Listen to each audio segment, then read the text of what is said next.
하나님 말씀 마가복음 14장 1절에서 11절까지 말씀 교독하겠습니다.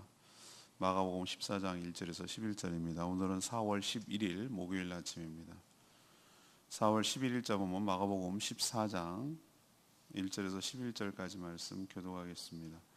신약 성경 79페이지입니다. 이틀이 지나면 유월절과 무교절이라 대제사장들과 서기관들이 예수를 흉계로 잡아 죽일 방도를 구하며 이르되 밀란이 날까 하노니 명절에는 하지 말자 하더라. 예수께서 베다니 나병 환자 시몬의 집에서 식사하실 때에 한 여자가 매우 값진 향유 곧 순전한 나드 한 옥합을 가지고 와서 그 옥합을 깨뜨려 예수의 머리에 부으니 어떤 사람들이 화를 내어 서로 말하되 어찌하여 이 향유를 허비하는가. 이 향유를 300데나리온 이상에 팔아 가난한 자들에게 줄 수 있었겠도다 하며 그 여자를 책망하는지라. 예수께서 이르시되 가만두라. 너희가 어찌하여 그를 괴롭게 하느냐. 그가 내게 좋은 일을 하였느니라. 가난한 자들은 항상 너희와 함께 있으니 아무 때라도 원하는 대로 도울 수 있거니와 나는 너희와 항상 함께 있지 아니하리라.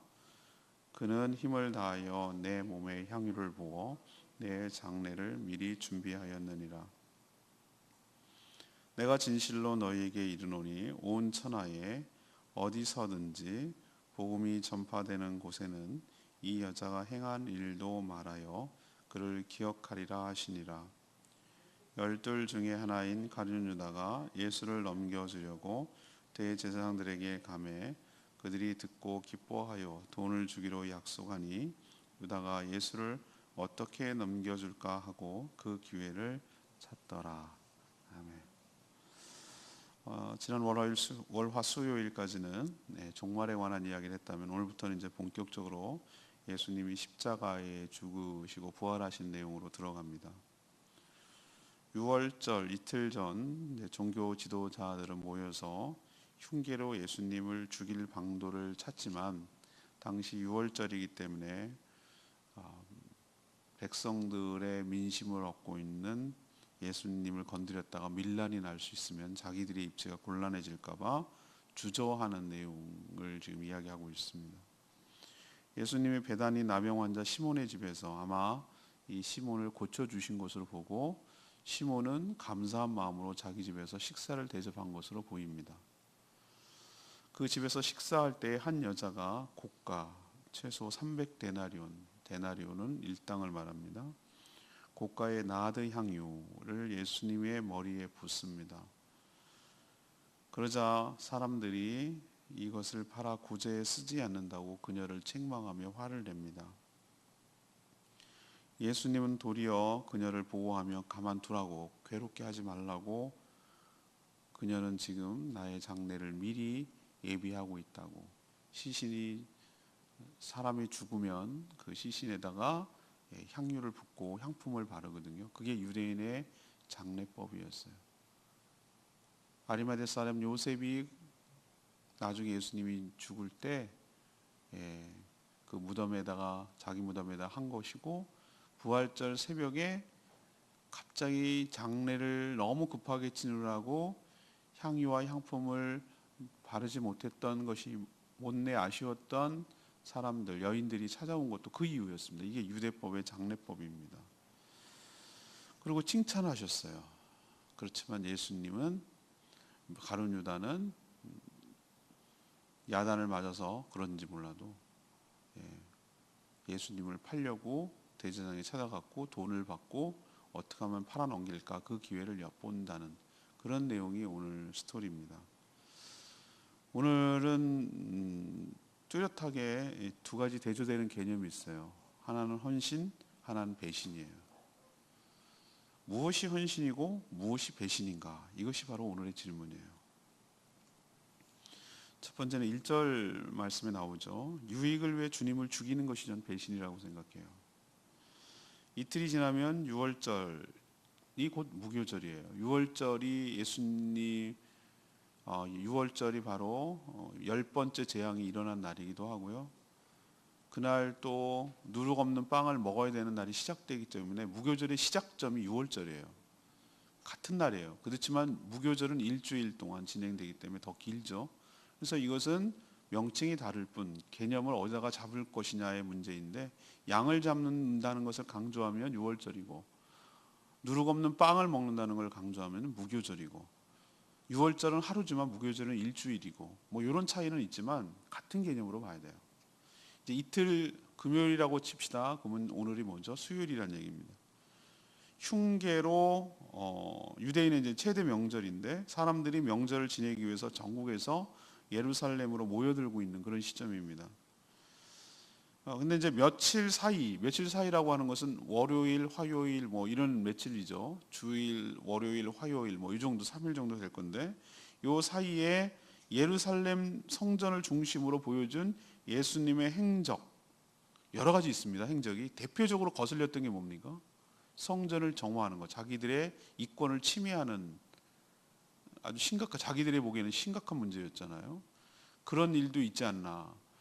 뭐 올무를 잡으려고 선수들 바꿔가면서 사두개인 보내도 패배, 바리새인 보내도 패배, 헤롯 당 보내도 패배, 다 연패를 하고 있는 거예요. 뭘 하나 꼬투리를 잡을 것이 없어요. 뭘 어떻게 해볼 방법이 없어요. 그렇지만 아주 몹시 거슬려요. 그냥 불쾌한 정도가 아니라 성전과 제사를 중심으로 하는 신앙 체계를 근본적으로 흔들어 버리는, 그래서 자신들의 입지와 이득에 침해를 하는, 그래서 위기의식을 엄청 느꼈던 것으로 보입니다. 하지만 워낙 예수님에 대한 대중들의 인기가 많으니까 자신들의 그냥 뭐 옛날처럼 욱박 지르듯이 그냥 자신들이 권한으로 죽일 수는 없었어요. 잘못 건드렸다가는 밀란이 일어나고, 잘못 건드렸다가는 자신들이 오히려 되치기를 당할 수 있기 때문에 건들지를 못하는, 그러나 죽이고 싶은, 그래서 생각하는 게 뭡니까? 흉계입니다. 흉계라는 단어는 언제 쓰는 것이죠? 정상적인 방법으로 죽이지 않고 그릇된 속임수로 함정을 파서 이렇게 죽이려는, 이걸 흉계라고 그러잖아요. 흉계를 찾고 있었어요. 방도를 찾고 있었지만 유대인 명절이라 자칫 잘못하면 밀란이 일어날 수 있고 자신들의 입지가 더 좁아지니까 주저하고 있는 비겁한 자들이에요. 이때 누가 찾아옵니까? 11절에 유다가 찾아옵니다. 이거야말로 자기들의 땡큐인 거죠. 내부의 첩자가 자발적으로 와서 예수를 넘겨주겠다고 하고, 자기는 돈만 주면 손도 안 대고 코 푸는 일이 생기니까 너무 반가운 거예요. 이 입장에서 보면 기뻐하면서 돈을 줍니다. 왜 이 둘이 딱 이해가 맞아떨어진 것이죠? 이해관계가 딱 맞을 수밖에 없는 거죠. 왜 그러면 유다는, 좀 이따도 얘기하겠지만 왜 유다는 팔려고 그럽니까? 전 직접적으로 생각할 때 좀 이따가도 얘기하겠지만은 아주 민망하게 혼난 거죠. 가만둬라. 왜 여자를 괴롭히느냐. 뭐 이런 것도 있고. 그렇지만 결정적으로 이 유다도 대제사장들과 종교 지도자들과 하나도 다를 바가 없어요. 왜 다를 바가 없냐? 왜 공통점이 있느냐? 이 유다도 예수님의 돈깨를, 회계 담당 제자였어요. 회계 담당. 그러니까 재정이 필요하잖아요. 이렇게 다니면은 누가 헌금도 하고 가서 밥도 사 먹어야 되고 뭐 이동할 때 필요한 소소한 것들이 있을 때 누군가 한 명은, 우리도 보면은 모든 모임에서 총무라고 부르는 회계라고 부르는 회계, 뭐 부르는 다 있잖아요, 그죠? 근데 이 유다가 그걸 담당하는 거예요. 제자들도 한결같이 저보다 뭐 유다뿐만 아니라 모두 다 꿈꿔왔던 게 예수님이 왕으로 등극하면 한 자리 하겠구나. 이제는 요 무리로 소소하게 했지만 이제 국가 단위로 도둑질을 할 수 있겠구나 라고 가룟 유다는 꿈꿔왔던 거예요. 근데 뭐 죽는다는 얘기를 하는 둥, 뭐 팔릴 거라 그러는 둥, 그러니까 이용 가치가 없는 거예요. 그래갖고 몇 푼이라도 받고 이제 팔아넘길, 헐값에 팔 생각하는 거예요. 그리고 내가 이런 얘기를 해줄 수 있으면 돈을 줄 수 있는 데는 어디예요? 예수님을 노리고 있고 미워하는 대제사장이니까 찾아가서 하는 거예요. 어떻게 보느냐에 따라 이렇게 다른 거예요. 이게 바로 배신의 전형적인 모습이에요. 자기의 이해관계에 따라서 자신의 유익을 위해서 예수님을 버리고 죽이고 없애려는 자들, 이게 바로 배신이에요. 사익, 자기의 유익이 하나님의 뜻보다 더 앞서서 행하는 모든 행위들은 일종의 의미의 배신이에요. 딴 게 배신이 아니에요. 우리는 자꾸 기준을 모든 사람들 입장에서 보면 저쪽이 배신했다고 그래요. 아니요. 우리 그렇게 얘기하면 안 돼요. 항상 나도 배신할 수 있어요. 누구를 뜻에 어그러지면 하나님의 뜻에 어그러지고 하나님을 위하지 아니하고 하나님의 영광을 가리고 예수를 죽이고 예수님의 뜻을 방해하고 이렇게 하면은 그게 배신이에요. 기준은 항상 예수님이 기준이 되어야 될 줄로 믿습니다. 하나님의 뜻이 기준이 되어야 될 줄로 믿습니다. 자기 기준이 아니에요. 하나님의 뜻이 기준이에요. 하나님 예수님이 기준이에요. 스탠다드라고. 거기를 배신하면 그게 배신이에요. 자기는 아무리 이유와 핑계와 합리화를 대도 그게 배신이라고. 오늘 여기서 얘기한 거 보세요. 이걸 배신이라고 성경은 얘기하고 있는 거예요. 가룟유다 할 말 많아요. 대제사장 할 말 많아요. 서기관들 다 할 말 있어요. 자기 입장에서 보면은. 자기 무리의 사익을 위해서 하는 것이 왜 배신이냐고 그럴 거예요. 일제시대요. 이완용들 그 사람들요. 자기 일가와 일척 친척들 다 자기만을 위해서 가문을 위해서 일한 사람이에요. 그걸 우리는 친일파라고 그러는 거예요. 자기는 할 말 다 있어요. 이렇게 독립될 줄 몰랐지. 유명한 그 영화 대사잖아요. 왜 당신은 배신을 했어? 난 이렇게 일찍 해방이 될 줄 몰랐지. 그게 배신이에요. 우리도 하나님의 뜻에 어그러지지 않도록, 자기의 이익을 위해서 예수 팔지 않도록, 자기 이익을 위해서 이용하지 않도록 삼가 조심하며 배신하지 않고 배은망덕하지 않고 살아가는 저와 여러분 되기를 소망합니다. 두 번째, 이번엔 헌신편으로 갑시다. 3절이에요. 자신의 모든 것을 드리는 것이 헌신이에요. 이들의 배신과 극명한 대조를 이룬 헌신의 모습이 나타나는데, 예수님이 베다니 마을 나병 환자 시몬의 집으로 식사하고 계실 때였어요. 전 이것도 헌신의 하나의 모습이라고 보여지지 않습니까? 이게 배은망덕하지 않는 대조되는 사람들의 모습을 보이지 않습니까? 나병 환자라고 표현했어요. 나병 환자는 같이 식사할 수 없는 거 여러분 아시죠? 같이 어울릴 수가 없는 거예요. 근데 어떻게 그 집에 가서 밥을 먹어? 이건 나았단 얘기예요. 그럼 어떻게 나았을까? 우린 추정할 수 있어요. 왜 얘가 나병 환자 시몬이 예수님께 식사 대접을 하지? 얼마든지 우린 추정이 가능해요. 아, 예수님이 고쳐주셨구나. 이거 얼마든지 추정 가능하잖아요. 그래서 식사 대접하는구나. 이게 자연스럽잖아요. 고마운 거예요. 이게 바로 배은망덕하지 않고 헌신하는 거예요. 은혜를 입었으면 은혜를 감사할 줄 알고 그것을 표현할 줄 아는 게 그게 바로 헌신이에요. 헌신이 어렵지 않아요. 짐승도 은혜 받은 거에 대해서 감사할 줄 알아요. 근데 인간만 유독 배은망덕해요.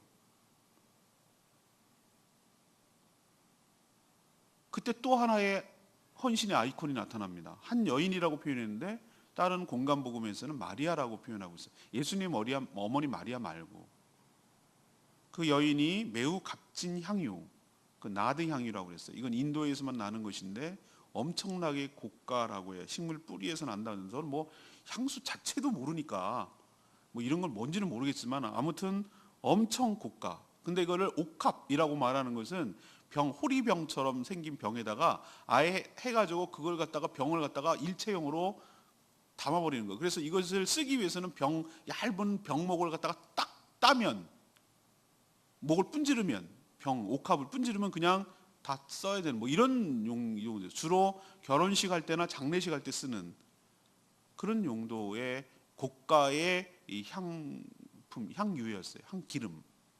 근데 이걸 옥합을 와서 깨뜨려서 예수님의 머리에 부었습니다. 이것이 무엇을 의미합니까? 예수님이 나중에 이 행위를 뭐라고 얘기합니까? 자기의 장례를 예비하는 거라고 그래요. 제가 얘기 드렸죠. 유대인의 장례법은 어떻다고요? 시신을 갖다가 우리도 보면 염하듯이 저는 목회자이기 때문에 염하는 것도 봤거든요. 염하는 거나 이런 거. 옛날에 우리 아버지가 목회할 때는 목회자가 염을 했어요. 난 그게 무서워서 목회자 안 하려고 그런 적도 있어요. 그거 다 했어요. 장례식에는. 그래서 그 고마워가지고 예수 믿고 이런 전설 같은 얘기가 있어요. 요즘은 장의사가 나았지만 좀 무서울 것 같아요. 어린 마음에도 제가 무서웠으니까 그게. 근데 그때는 그래 다 했어요. 그게 바로 우리의 장례법이고, 그죠? 시신을 닦고 다 수습해주고 이렇게 하는 것을 우리의 장례법. 이들은 뭐 하는 겁니까? 향유를 바르는. 제주도에 가면은 독특한 요즘쯤 가면은 이제 특별히 나는 상사나무인가 무슨 이 나무가 있어요. 이렇게 만져서 이렇게 하면은 아주 그냥 강한, 어떤 사람은 너무 싫다고 그러고 어떤 사람은 너무 좋다고 그러는 나무가 하나 있어요. 근데 제주도 방언으로 그게 뭐냐, 시체나무라, 시체나무. 왜 이게 시체나무예요? 내가 물어봤어요. 그랬더니 옛날에는 장례식장이 없었을 때는 여름에 사람이 죽으면 어떡하냐고, 냄새는 나고 장례는 치러야 되는데, 그래서 그 나무 꺾어다가 나뭇가지를 갖다가 그 시신을 덮어둔대나? 그럼 그 어떤데요? 두 가지 효과가 있대. 방부제 효과가 있고 향이 나서 냄새가 덜 난다는 거예요. 그 나무가 시체나무예요. 정식 명칭은 있어요. 무슨 상사나무라 그러던가 뭐 그래요. 아무튼 그게 다 장례법이 다 달라요. 시대마다. 이게 장례법이에요, 이들에게는. 그래서 자기 장례를 예비하는 거예요. 이 여인은 뭘 알았다는 겁니까? 예수님의 죽으심을 알았다는 거예요. 제자들은 하나도 몰라도 이 여인은 알았다는 거예요. 이 여인이 예수님 마지막 가시는 길에 자기가 할 수 있는 일을 최선을 다해서 할 거예요. 예수님이 계속 우리랑 영원히 있지 않는다는 거 알아요. 내가 할 수 있는 거, 이게 무슨 의미가 있어? 내가 결혼할 때 쓸 수도 있고 내가 어머니 돌아가실 때 쓸 수도 있지만, 이때 아니면 예수님을 위해서 언제 쓰겠냐는 이 마음이 있었기 때문에 아낌없이 주님이 육신으로 계실 그 순간에 그 향유를 깬 거예요. 뒤에 300데나리온, 데나리온은 하루 일당을 원데나리온이라고 합니다. 300일치 임금, 우리 휴가 빼고 365일 중에서 휴가 빼고 주말 빼고 뭐 이런 거 다 빼면, 공휴일 빼면 딱 이게 1년치 연봉이에요. 노동자들 1년치 연봉. 어마어마한 액수예요. 300일 일해야 되니까. 이것으로 언급되는 걸로 봐서 이게 최소가 그렇다는 거예요. 최소. 시장에 나가면 시장가가 최소 300데나리 이상, 그러니까 더 이상도 받을 수 있다는 고가죠. 이걸로 언급되는 거별로 엄청 큰 고가라는 걸 알 수 있어요. 옥합을 깨트리는 순간, 붓는 순간 다시 주워 담지 못해요. 이게 액체의 특징이죠. 액체는 어떻게 할 수가 없어. 그냥 끝이에요, 그걸로. 그래서 엎어진 물, 엎드려진 물, 쏟은 물이라고 얘기하잖아요. 그리고 깬다는 얘기는 모조리 다 붓겠다는 거예요. 아낌없이 다 붓겠다는 의도예요. 주변에서 이 여인의 행동을 보고 뭐라고 합니까? 허비라는 표현을 써요. 허비는 뭐 어떨 때 쓰는 말이죠? 헛된 데 쓰는 거, 쓸데없는 데 쓰는 거, 이걸 허비라고 그래요. 그리고 막 화를 내고 책망하고 비난합니다. 하지만 예수님은 이 여인을 적극적으로 옹호하며 칭찬하셨습니다. 예수님 뭐라 그럽니까? 그녀는 힘을 다하여 자기가 할 수 있는 최선을 다해서 향유를 부어 주님의 장례를 준비하고 있었다고 말합니다. 주일날 설교한 대로 마음을 다하여, 뜻을 다하여, 목숨을 다하여, 힘을 다하여 주 너희 하나님을 사랑하라는 것을 말이 아니라 삶으로 실천하고 있는 여인이라고, 이걸 헌신이라고 말하는 것입니다. 이 여인에게 뭐라고 표현합니까? 이 행위를 예수님 뭐라고 규정하고 있죠? 그녀가 좋은 일을 하였으니, 좋은 일을 하였느니라. 6절에 좋은 일을 했대요. 좋고 나쁘고의 기준을 설정하고 결정하고 판단하는 분은 오직 주님이신 줄로 믿습니다. 누가 좋고 나쁘다라고 말할 수가 없어요. 제자들이 아니에요. 예수님이 좋으면 좋은 거예요. 예수님이 싫으면 싫은 거고 아니면 아닌 거예요. 예수님은 이 일을 좋은 일이라고 하셨어요. 좋은 일이라고 하셨어요. 그러니 가만두어 더 이상 괴롭게 하지 마라. 이 말은 뭐죠? 너는 헌신하지 않으면서 헌신하는 자를 헐뜯고 끌어내리고 비난하고 하지 말라고. 우리는 얼마나 이렇게 많이 하는지 모릅니다. 자기는 헌신을 안 해. 근데 남이 헌신하는 건 꼴보기 싫고 시기심이라고 그런 거예요. 그러니까 그걸 갖다 무슨 트집을 잡아서라도 그걸 허비라는 말을 더 씌워가지고 못하도록 만드는 게 인간의 심보거든요. 예수님 오늘 강하게 일침을 놓고 있잖아요. 괴롭게 하지 마라. 가만둬라. 그녀는 좋은 일을 하고 있다. 라고 옹호해 주시는데, 헌신을 하는 우리들에게도 똑같이 옹호해 주시고 칭찬하여 주실 줄로 믿습니다. 이거는 그래요. 거룩한 허비예요. 우리가 예배 드리는 것이 거룩한 허비예요. 남들은 그걸 허비라고 그래요. 그렇지만 우리가 그 시간에 황금 같은 주말, 가장 주일의 하이라이트인 오전에 그 시간을 아낌없이 드리는 것이, 그게 하나도 아깝다고 생각이 안 들기 때문에 예배에 참여하는 거예요. 내가 이걸 어떻게 해서 벌었는데 이걸 아낌없이 드릴 수 있는 것은 그 이상 하나님의 은혜가 너무나 감사하고 고마워. 내가 주님을 너무너무 사랑하는데 그 이상도 하고 싶은 마음이 있기 때문에 그렇게 할 수가 있는 거예요. 헌신의 마음이 없으면 불가능해요. 헌신의 마음이 있으면 너무 모든 것이 다 아까워요. 예수님이 이 향유가 취향입니다. 나드향을 취향이 너무 취향 저격입니까? 너무 좋아갖고 막 이러는 행위를 하는 겁니까? 아니에요. 자신의 모든 것을 들여 대속의 죽음을 죽으시는 그 죽음을 준비하려는 그 헌신을 높게 평가하신 것이에요. 우리는 이것을 뭐라고 부른다? 헌신이라고 부른 줄 압니다. 우리도 주님을 지극히 사랑하는 마음으로 자신의 모든 것을 아낌없이 드려 주님께 헌신하며 살아가는 복된 인생 되기를, 그리고 영원히 기억되기를. 19절에 보면은 복음이 전파되는 곳에 이 여인의 행위도 영원히 기억되리라. 지금 우리가 기억하고 있잖아요. 우리도 무엇이 영원히 기억에 남는지 잘 생각하셨으면 좋겠어요. 그 뒤에 얘기가 이제 나올 거죠. 예.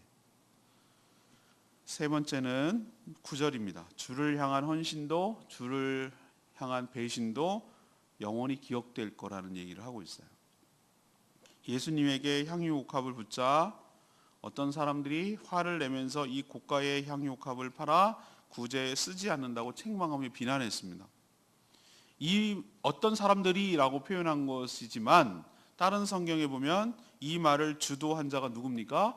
예수님을 팔아 넘기기로 작정하고 행동에 이미 옮겼던 가룟 유다가 이 말을 한 겁니다. 사람들이라고 말한 것으로 봐서 가룟 유다뿐만 아니라 다른 제자들도 여기에 뭐하고 있었다? 동의하고 있었고 동조하고 있었다는 걸 알 수 있습니다. 이 향유가 300데나리온 이상 나간다는 것도 한눈에 금방 알아챘습니다. 최소 시장 가격 300 이상라고 딱 금방 알아챌 정도로 뭐에 밝은 사람이죠? 예, 이문에 밝은 사람이에요. 얼마나 도둑질이 상습화되어 있는지 알 수 있는 거죠. 이거 누가 주님을 위해서 쓰라고 주면은 이거를 갖다가 환치기 하고 팔고 그러면은 얼마가 생길 거라는 것을 워낙 빠삭하게 알고 있기 때문에 한눈에 저거 300 이상이라고 알아보는 거예요. 저 같은 사람은 명품 아무리 갖다 놓고 뭐가 어떠고 그래도 감이 안 오는 사람이에요. 감이. 이게 왜 이렇게 비싼데? 이게 뭔데 이렇게 비싸? 이렇게 나오는 사람이 모르니까. 저는 감이 안 생기니까. 근데 한눈에 알아보잖아요. 왜 화를 내죠? 정말 어려운 사람들 위해서 그렇습니까? 구제를 위해 자기에게 맡기면 일부러 훔칠 생각이었는데 이게 다 날아갔거든. 쏟아지는 순간 끝이거든.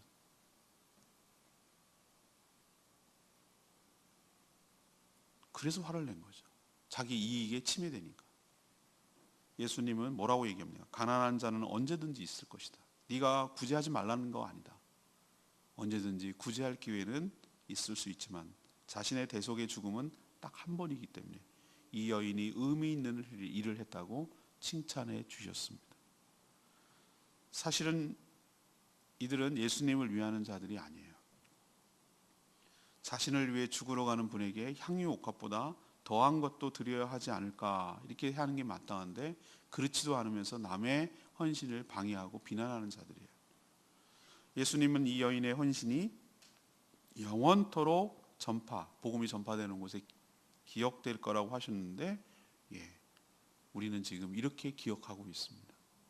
그러면 이 여인의 헌신만 기억할까요? 아니에요. 주를 배신한 자들도 영원히 기억될 거예요. 예수님을 팔아넘겼던 대제사장들, 서기관들, 그리고 예수님을 은 30에 그 배신한 가룟 유다는 영원히 주님 오시는 그날까지도 그 배신에 대해서 기록할걸요. 그리고 빌라도에게 고난을 받으사 사도신경으로 우리가 고백하는 그 때마다 빌라도에 대해서 언급할걸요. 우리는 그냥 그때만 끝나는 것이 아니라는 걸 기억했으면 좋겠어요. 주님을 향한 헌신도 또 반대로 주님을 위한 배신도 우리는 영원히 기억되고 기록에 남을 거예요. 이 두려운 사실을 깨닫고 정말 진정으로 헌신하며 살아가는 저희들 되기를 원합니다. 내말 말씀이 6절 말씀. 예수께서 이르시되 가만두라 너희가 어찌하여 그를 괴롭게 하느냐 그가 내게 좋은 일을 하였느니라.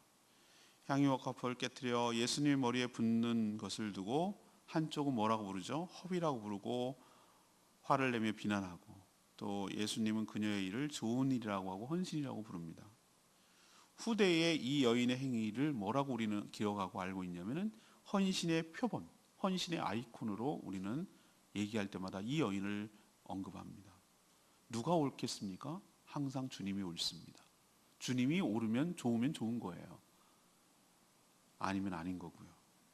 목숨까지 주려는 주님께서 향유 옥합 그 이상을 주님께 드린들 이게 과연 허비겠습니까? 주님을 위하는 일은 결코 허비가 아니라 그것을 헌신이라고 말합니다. 그러니 우리는 헌신을 못할 망정 헌신하는 자를 허비라고 비난하고 정죄하고 방해하는 일은 없어야 될 줄로 압니다. 오늘도 우리도 진정으로 헌신하며 살아가는, 배신하지 않는 저와 여러분 되기를 소망합니다. 오늘 질문이 뭐였습니까? 뭐가 헌신이고 무엇이 배신입니까? 대조되는 개념이 오늘 당시 나와요. 배신부터 얘기할까요? 자기의 유익을 위해서 주님을 버리고 주님을 팔고 주님을 이용하는 자를 배신이라고 해요. 기준은 예수님이에요. 내가 아니에요. 나는 항상 헌신이지 나는 배신하는 경우가 없다고 모든 사람들은 얘기해요. 근데 주님을 위하지 않으면 그게 배신이라고. 두 번째는 자신의 모든 것을 아낌없이 드리는 것을 허비라고 말하지 않고 그것을 헌신이라고 말하는 것이. 그게 좋은 일이고 가치 있는 일이고 의미 있는 일인 줄로 믿습니다. 세 번째 우리가 기억해야 될 게 있어요. 헌신도 기억될 거고 배신도 기억될 거라는 것. 이게 바로 천국의 보화를 쌓는 거예요. 이 나드향을 드린 것은 이렇게 쓸 수도 있고 저렇게 쓸 수도 있어요. 근데 주님을 위해서 드렸더니 영원히 기록이 남잖아요. 예수님의 기억이 남아 있잖아요. 이거야말로 천국의 보화를 쌓는 현명한 선택이고 바르게 허비가 아니라 가장 가치 있고 의미 있게 쓰는 일인 줄로 압니다. 우리도 똑같이 10만 원을 갖다가 쓰는데 정말로 허비하는 사람이 있고 가치 있게 쓰는 사람이 있어요. 술값 팁으로 기분 내려고 10만 원 아무렇지도 않게 쓰는 사람을 나는 허비라고 그래요. 그러나 10만 원을 누구를 마음을 위로로 하고 생명을 살리는 데 쓰면 똑같은 10만 원이라도 그것은 바로 헌신이고 그건 의미 있게 쓰는 것이에요. 어디다가 어떻게 쓰느냐에 따라 헌신과 배신이 달라지는 것이지 그 가치를 객관적으로 말할 수 없어요. 어떻게 누구에게 무엇을 위해 쓰느냐가 헌신과 배신의 갈림길이에요. 여러분도 모든 삶이, 여러분이 가지고 있는 모든 소유가, 여러분이 갖고 있는 모든 목숨과 모든 재원들이 진정한 의미에서 헌신이 되기를 간절히 축복합니다. 오늘 말씀 붙들고 기도하기 전에 285장 부르고 기도하겠습니다.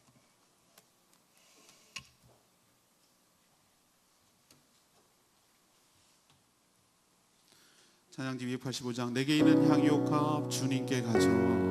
오늘 본문을 잘 표현하고 있는 찬양입니다.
이틀 뒤면 죽는데 더 못할 망정 헌신하는 자를 방해하고 비난하는 모습이 나에겐 없지 않은지, 자기는 헌신하지 않으면서 남의 헌신은 못하도록 방해하고 있는 것은 아닌지, 자기 이익과 유익을 위해서 예수님을 이용하고 팔아넘기려고 하는 것은 아닌지, 오늘 배신과 헌신이 공존하고 있고 우리는 어떻게 살아가는지 우리도 야누스적인 두 모습이 다 가지고 있습니다. 모든 사람들은 헌신했다고 하지 배신하지 않습니다. 그러나 주님을 위하지 않는다면 그게 곧 배신입니다. 주님의 뜻에 부합하지 않는다면, 자기의 이익과 자기의 감정과 자기의 뜻이 하나님의 뜻보다 더 앞선다면 그게 곧 배신입니다. 배신이 어렵지 않습니다. 예수님이 여기서 자기의 이익, 자기의 자존심, 자기의 감정, 자기의 계획, 그것을 더 챙기려고 하는 그게 배신입니다. 배은망덕의 아이콘 가룟 유다가 오늘 드디어 배신합니다. 나는 어떻게 살아가야 될지, 나는 황유 들인 이 여인처럼 살아갈런지, 팔아먹으려고 혈안이 되고 기회를 노리는 가룟 유다로 살 것인지, 이것은 내 선택의 몫이고 내 결과입니다. 그 책임도 가져가야 됩니다. 주님, 온전한 헌신으로 주님을 위해 살아가는 복된 인생 되게 해달라고 다 같이 주여 외치며 기도하겠습니다. 주의 아버지,